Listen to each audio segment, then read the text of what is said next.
guys, welcome back to part 2 of comparing the GoPro Hero 7 against the GoPro Hero 9 underwater.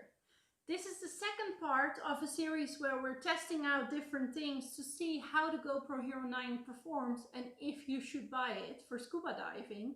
So if you haven't seen the first part, then I suggest you do that first. You can click right here on YouTube. I also put a link in the description. And then once you've seen part 1, then make sure to come back for part 2. I'm the Dutch Mermaid and today we are comparing GoPros.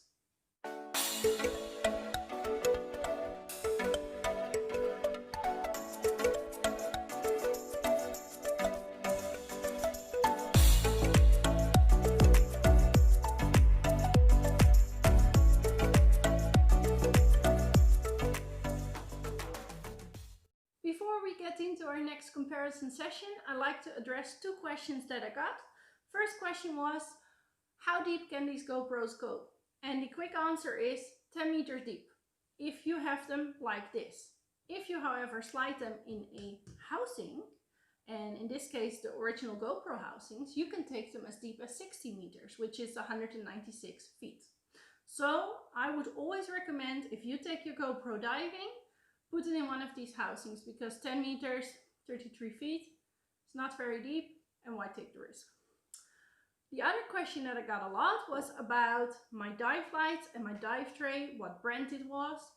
The answer is it's Anchor Dive Lights. So basically everything you see here is of the brand Anchor Dive Lights. It's an Irish company, they ship worldwide, and they got all kinds of different videos and dive lights, trays, also different colors. There's red, there's yellow, so you can definitely check out their website. I'll put a link here in the description, and then you can see what you like yourself. But for me, this is a perfect little setup. I like it a lot, and I hope to make many more dives with it. On our first test that we did a couple weeks ago, we had the settings quite basic. So we had the Hero 7 on 50 frames per second, the Hero 9 we had on 60 frames per second, both 1080p. Both we had stabilisation on and white balance correction on auto. Now for the Hero 7 there's not as many advanced options that you can pick. The only thing that I changed for the Hero 7 was I upped the frames per second to 100 frames per second. The rest I left all the same. The Hero 9 I tweaked a little bit more. First of all, I put the frames per second to 120 frames per second. I put the stabilisation on Hyper Boost, because last time when we were doing the testing, one of the things I noticed was that especially the stabilization on land was really bad. So I figured let's put it at the highest level. And I changed one other thing. I changed the white balance correction. I moved it from auto to 3200 Kelvin. And basically what that means is I put the white balance correction on a cooler kind of color. And usually when people make videos and they use film lights, they put it on at least 4500 Kelvin. So by me turning it down, I was actually making it more cool and ideally blue. That's at least the thought that I had. So let's see how that worked out for me. We're gonna look at the first frame. Here I am getting into the water at one of the dive sites in the Netherlands, and as you can see, it is really blue, the GoPro Hero 9, like really blue. What you can also see is that the quality of the image, especially when it comes down to stabilization, it's a lot better on the Hero 9. Like you can see the 7 shaking, but the Hero 9 is super stable. I like that a lot. After seeing how blue the footage above the water turned out to be, I was a little bit hesitant to go in the water and check it out underwater, but you know, there's only one way to find out what it's like. So off I went, and the first fish that I encountered was this beautiful pike. As you can see in the video, I have my lights on, and especially the Hero 9, which is the imagery on the bottom, is really blue greenish, and it's not really realistic, if I'm honest. Like the upper image is way more realistic, and here in the second shot where I have my lights off, I don't see much difference in color correction or anything. It's still the same, too blue on the bottom, and you know, on the top I like a lot. So after realizing what I'd done with my setting, turning it to 3200 Kelvin, I actually went out of the water and decided to change it back. So I put it back on auto so I could actually get some footage of some other pikes and make a better comparison, because I obviously had manipulated it way too blue, which didn't work out for me, at least not in the green water. Anyway, let's have a look to the next few images. Here is another pike, and I'm filming him with just natural light. And basically, you can see again the weird, yucky, warm light that the Hero 9 seems to keep producing. So personally, not a big fan of that at all. And actually, I encountered one more pike, which was a pike that was chilling on the bottom. And initially I was filming him with my lights on, but it was creating all kinds of weird shades. So I was like, oh, you know what, turn it off. And then this happened.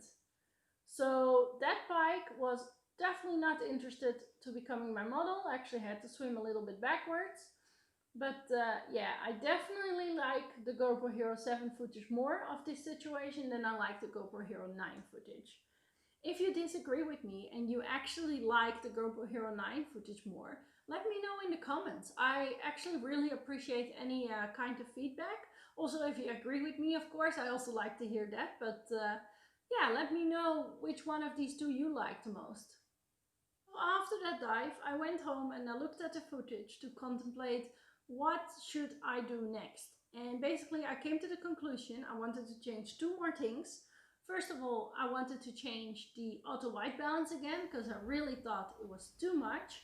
So this time, instead of putting it lower, I put it on a fixed 4500, which is really usually the amount of Kelvin recommended to use for filming underwater. And I changed the hyper smooth stabilization boost. I changed it back to on, because basically the higher you have your stabilization, the more it cuts off on the edges. And that's why in some of the footages it looked like the GoPro Hero 9 was zoomed in more, which it wasn't, but the hyper smooth made that happen. So anyway, I made one more dive, and this time I went with my buddy. Here you see the footage above the water. And this is the first time I think that I really like the Hero 9 more. It's more stable, the colors are a bit warmer, but not too warm. And yeah, overall it just looks a little bit more clean to my liking. So that was my first time that I really liked the Hero 9. And then directly we continued on the water, where we found this pike, and I was able to film him from me being a little bit below him, filming up against the air, creating a lot of natural light. And to be honest, I like both these images. Like, for me, maybe the 7 slightly because of how blue it was, but in general I would be happy with both these images, how they came out. Here's another shot of my buddy also filming a pike, and again, I think on the Hero 9 you see a little bit more detail of the dirt that's in the water, but other than that, same. So we had a look at some footage where was a lot of natural light, and I decided to go a little bit deeper in this lake to also get a little bit of footage where I am only using video lights. So this was my first footage that I got of a minion. The minion is called Chris, and basically this is just video lights. There is no natural light at this depth anymore because it's the Netherlands. And yeah, which one do you like more? Let me know. Which minion? And to finish the dive off, some footage of a little lobster, which also shows you how the GoPros handle a bit more macro.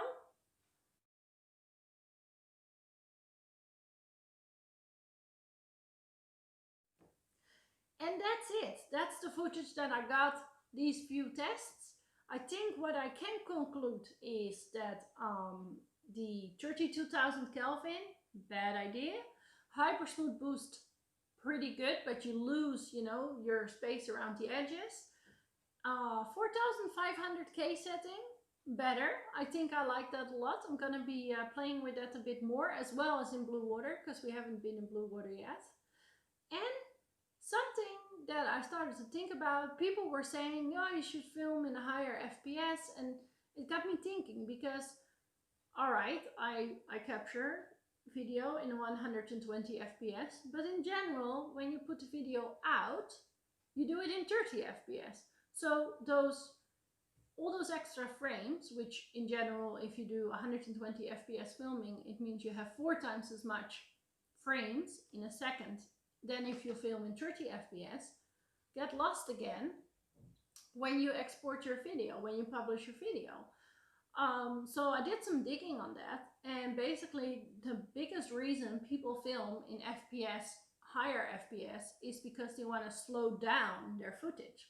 So I went back to the footage that I got from that pike that was really blue, and I slowed it down, just to show you what it looks like if you slow down high FPS footage.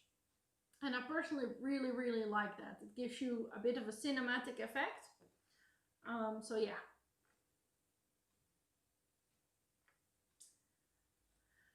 And yeah, that concludes today's GoPro Hero 7 versus GoPro Hero 9 testing. I am starting to like the Hero 9 a little bit more. There's a lot more options in the Hero 9. That can also be a little bit annoying, because if you just want to go diving and have an easy action cam, then you don't want to be bothering with all these different buttons. You just want to press on and you want to capture some good footage. And I feel the Hero 9 is not the camera for that. I don't have that feeling. I do really want to test the GoPro Hero 9 in some blue water before I come to my final judgment on it. But for me right now, I think the GoPro Hero 7 works better for me, for what I like. With that said, if you're watching this video on release date, that means it's the 6th of November, and tomorrow Paddy and GoPro are holding a competition, an underwater selfie competition, where you can win a GoPro Hero 9 or $2,000 in other prizes. So if I were you, I would definitely go check out the competition that Paddy and GoPro are hosting. If you go to their socials, you'll find everything out.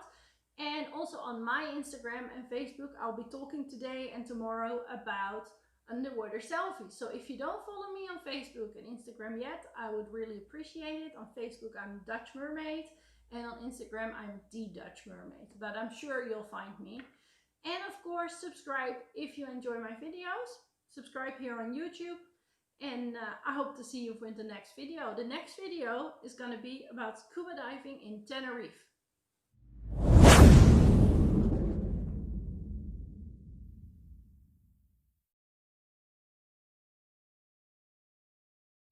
Thank you for watching this video. If you enjoyed it, then make sure to subscribe right here on my YouTube channel. And if you like to see some more scuba diving videos, which I totally understand, then make sure to check them out here and here.